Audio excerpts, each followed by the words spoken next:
Knowing what you don't want to do is the best possible place to be if you don't know what to do. Because knowing what you don't want to do leads you to figure out what is it you really do want to do. I thought that I was going to be a teacher. I was in my sophomore class at Tennessee State University. I'd already been working in radio since I was 16.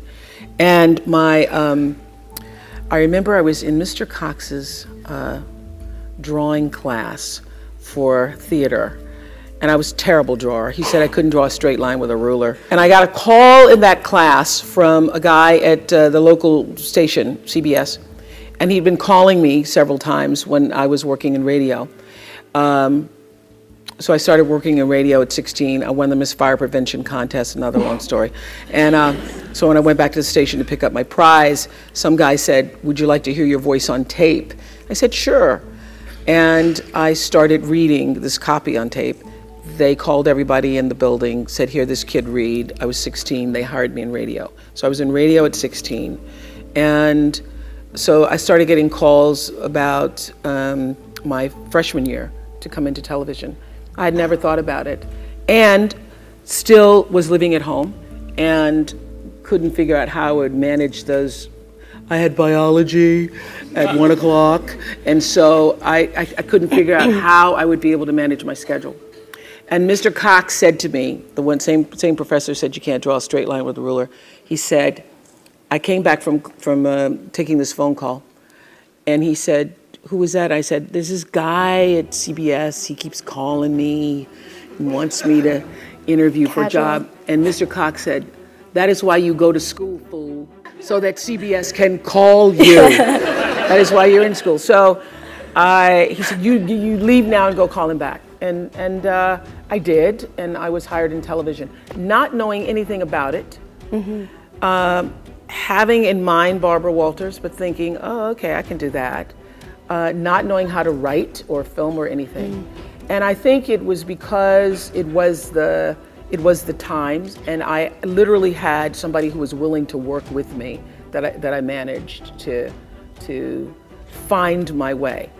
But I had to find my way because the reporting never really fit me. And what did work for me, I'm this old. I'm so old that when I started that, it was a year of live action cam. And so it was like video cameras live. And so the news stations would do a live shot. They would throw to somebody live, even if nothing was going on, just so they could say, live action cam. And what I found is I wasn't so good at the writing part, but if I was just standing up and talking about what had just happened, it was really good.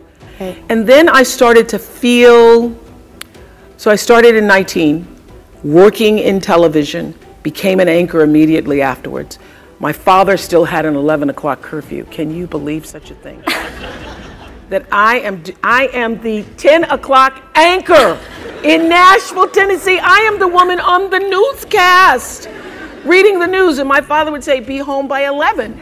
And I'd say, "Dad, the news is on at 10. He goes, "And it's off at 10:30, so be home by 11. So I had a very strict father. So anyway, I could feel inside myself that reporting was not the right thing for me, even though I was happy to have the job.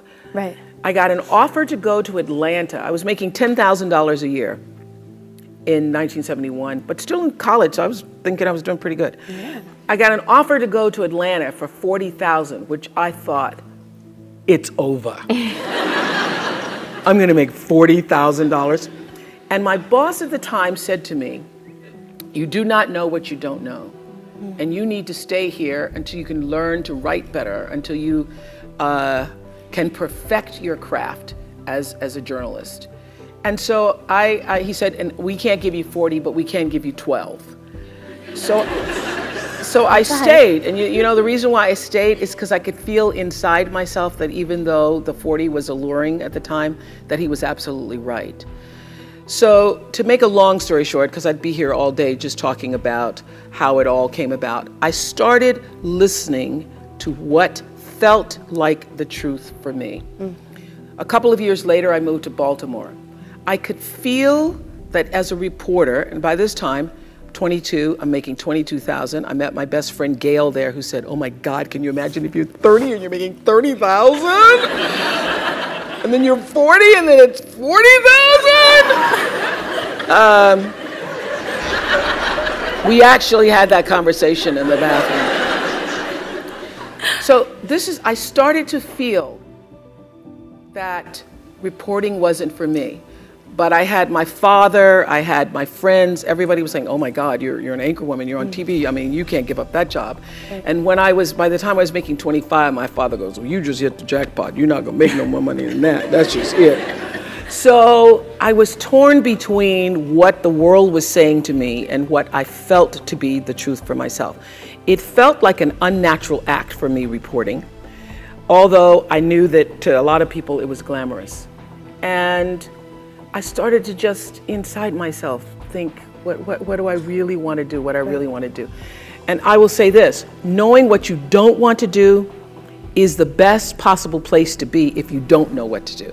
Because knowing what you don't want to do leads you to figure out what is it you really do want to do. So you discovered talk then, right? Around that time? I didn't discover talk, I got demoted. They wanted to fire me, but I was under contract. And they didn't want to give up the 25,000. So they were trying to keep me on to the end of the year. So they put me on this talk, this is the way life works. They put me on a talk show to try to avoid having to pay me the contract out. And the moment I sat on the talk show, interviewing the Carvel ice cream man and his multiple flavors, I knew that I had found home for myself. Because when I was a news reporter, it was so unnatural for me, to cover somebody's tragedies and difficulties, and then to not to feel anything for it. And I would go back after a fire, and I would take them blankets, and then I would get a note from my boss saying, "What the hell are you doing? Right. You're just supposed to report." Can't be that empathetic. You cannot be that empathetic, and it felt unnatural for me. So if I were to put it in business terms, or to leave you with the message. The truth is, I have from the very beginning listened to my instinct. All of my best decisions in life have come because I was attuned to what really felt like the next right move for me. And so it didn't feel right. I knew that I wouldn't be there forever. I never even learned the streets in Baltimore because I thought, I was there longer than I thought. I was there 8 years. I should have learned this. So when I got the call to come to Chicago, after starting with a co-anchor and working in talk for several years, I knew that it was the right thing to do. And I knew that even if I didn't succeed, because at the time there was a guy named Phil Donahue who was the king of talk. And was on in Chicago, and every single person, except my best friend Gail, said, you're gonna fail. Every single person, when I left, my bosses by this time thought I was terrific and said, you're walking into a landmine, you're gonna fail, Chicago's a racist city, you're black, you're not gonna make it. Everything to keep me staying. They then offered me a car and an apartment and all this stuff. And I said, no, if I fail, then I will find out what is the next thing for me, what is the next true thing for me. It felt right to you, so you went for it. Because it felt like this is now the move I need to make. And I was not one of those people, all of my, the people who worked with me in news, they would have their tapes and they'd have their stories and they'd have, resumes ready.